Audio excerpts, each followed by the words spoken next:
बात करेंगे कांग्रेस पर गृह मंत्री अमित शाह के प्रहार की। पीएम और सीएम को जेल वाले कानून को एक इंटरव्यू में अमित शाह ने कांग्रेस पर निशाना साधा। समाचार एजेंसी एएनआई को दिए गए इंटरव्यू में अमित शाह ने कहा कि सीएम हो या पीएम हो, कोई जेल से सरकार नहीं चला सकता। उन्होंने कहा कि केजरीवाल को जेल जाने पर इस्तीफा दे देना चाहिए था। उन्होंने ये भी कहा कि आडवाणी, येदियुरप्पा और यहां तक कि हेमंत सोरेन भी नैतिक आधार पर इस्तीफा दे चुके हैं। तो बड़ी बातें आपको बता रहे हैं केंद्रीय गृह मंत्री अमित शाह की तरफ से जो इंटरव्यू दिया गया जेल से सरकार पर कि किसी ने जेल जाकर सरकार चलाई। हमारी कोर्ट भी कानून की गंभीरता को समझती है। जब 30 दिन के बाद पद छोड़ना है तो वो उसके पहले इसका फैसला करेगी कि बेल मिलना चाहिए या नहीं मिलना चाहिए। हाईकोर्ट में जब केस गया कि श्री केजरीवाल जेल में है, तब उनको वहां से इस्तीफा देने चाहिए। एक पब्लिक इंटरेस्ट लिटिगेशन फाइल हुआ। हाईकोर्ट ने कहा कि हम सैद्धांतिक रूप से मानते हैं कि इनको छोड़ देना चाहिए मॉरल ग्राउंड पर, परंतु अभी के कानून में कोई प्रावधान नहीं है। चलिए, अब कानून में प्रावधान हो गया। मेरा बहुत स्पष्ट मानना है, मेरी पार्टी का मानना है, देश के प्रधानमंत्री का मानना है कि इस देश में कोई भी मुख्यमंत्री हो, मंत्री हो या प्रधानमंत्री हो, जेल में रहकर सरकार नहीं चला सकते। पहले भी कई लोगों ने मॉरल ग्राउंड पर इस्तीफा दिया है। लाल कृष्ण आडवाणी जी ने दिया था, येदियुरप्पा जी ने दिया था, ईश्वरप्पा जी ने दिया था, जॉर्ज फर्नांडिस जी ने दिया था। कई सारे लोगों ने मॉरल ग्राउंड पर इस्तीफे दिए हैं।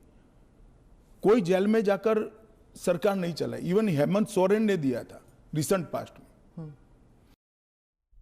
अमित शाह ने आरोप लगाया कि विपक्ष का विरोध पद से चिपके रहने का बहाना है। उन्होंने कहा कि हमारी न्यायपालिका संवेदनशील है। विपक्ष के बदले की राजनीति के आरोप पर उन्होंने कहा कि अगर पुलिस गलत आरोप पर गिरफ्तार करेगी तो इसका फैसला करने के लिए कोर्ट है। ये उनका पद से चिपक रहने के लिए एक अलग प्रकार से बनाया हुआ खूबसूरत आर्ग्यूमेंट है। मैं मानता हूं हमारी कोर्ट संवेदनशील है, और जब किसी का पद जाता है तो निश्चित रूप से कोर्ट समय मर्यादा में उनकी जमानत के फैसले करेंगे, जो भी होगा उसका। मैं विपक्ष के लिए नहीं लिखा, पक्ष विपक्ष जो भी होगा, इसकी जमानत के फैसले तुरंत ही करने की पद्धति भी डेवलप होगी, ऐसा मेरा स्पष्ट मानना है। वो तो कहते हैं कि पॉलिटिक्स ऑफ वेंडेटा होगा, क्योंकि जो इन्वेस्टिगेटिंग ऑफिसर है, जो पुलिसिंग है, वो सब सेंट्रल के कमांड में आ जाता है। पूरी चीज में से आपकी सरकार नहीं, है तो फिर पूरी चीज में से कोर्ट को बाहर ही रख रही हो। तो कोर्ट जाने से पहले इन्वेस्टिगेशन भी तो होगा ना। इन्वेस्टिगेशन तो पुलिस के हाथ में। मैं समझ गया, इन्वेस्टिगेशन हो गया, गलत हुआ, मान लीजिए आरोप भी मान लीजिए, अरेस्ट भी गलत हुई, तो 30 दिन में कोर्ट कहेगा अरेस्ट गलत है। और वेंडेटा की बात कांग्रेस पार्टी कर रही है, इनको शोभा नहीं देता जी। अब देखिए, अमित शाह ने इस मामले पर राहुल गांधी को भी सीधे निशाने पर लिया। उन्होंने मनमोहन सरकार के दौरान राहुल के अध्यादेश फाड़ने की मिसाल दी। उन्होंने जिस मोरल ग्राउंड पर राहुल ने तब अध्यादेश फाड़ा, वो अब कहां चला गया। शाह ने आरोप लगाया कि बिहार में सत्ता पाने के लिए राहुल ने लालू यादव से हाथ मिला लिया है। जब यूपीए की सरकार थी, श्री मनमोहन सिंह जी इनके प्रधानमंत्री थे और लालू प्रसाद यादव जी इनके मिनिस्टर थे। लालू प्रसाद जी को सजा हो गई। मनमोहन सरकार एक ऑर्डिनेंस लेकर आई कि 2 साल की सजा हो तो भी अपील का स्टेज बाकी है तो उनकी सदस्यता नहीं जाती है। यही मॉरल ग्राउंड था जो आप कोट कर रही हो।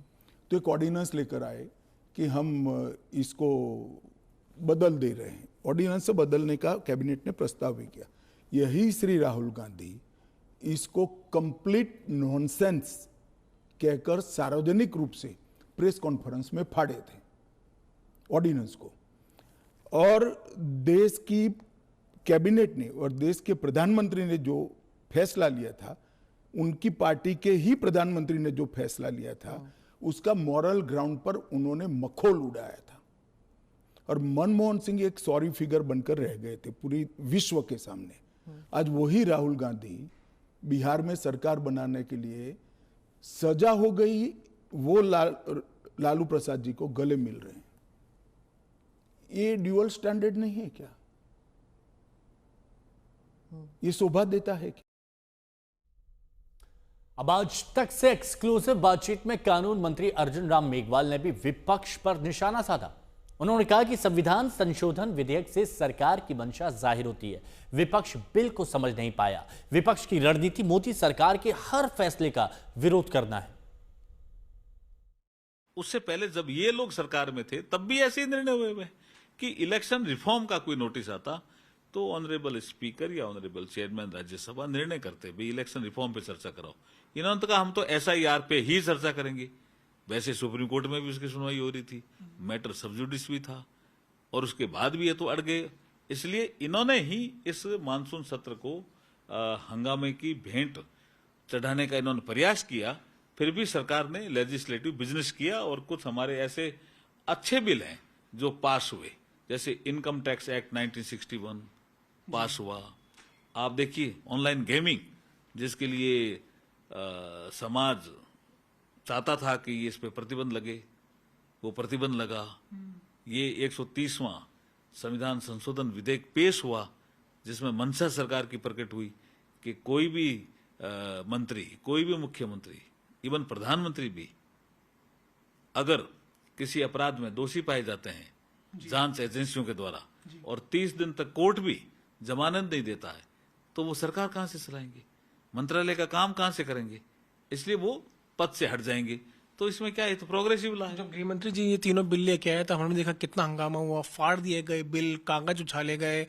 राज्यसभा में भी इसी तरह की स्थिति हमने देखी, धक्का मुक्की तक की नौबत वहां पर आ गई थी। ये सब हुआ, क्या कहेंगे आप? नहीं, ये समझ ही नहीं पाए इस बिल को। ये तो प्रोग्रेसिव लॉ है और उनको ऐसा लगा, मुझे लगता है कि नरेंद्र मोदी जी सुधार जो करेंगे, जो भी सुधार करेंगे, हम उसका विरोध करेंगे। इस रणनीति के तहत ये इन्होंने ऐसा कदम उठाया। तो संविधान संशोधन बिल पर अब सरकार फ्रंट फुट पर दिख रही है।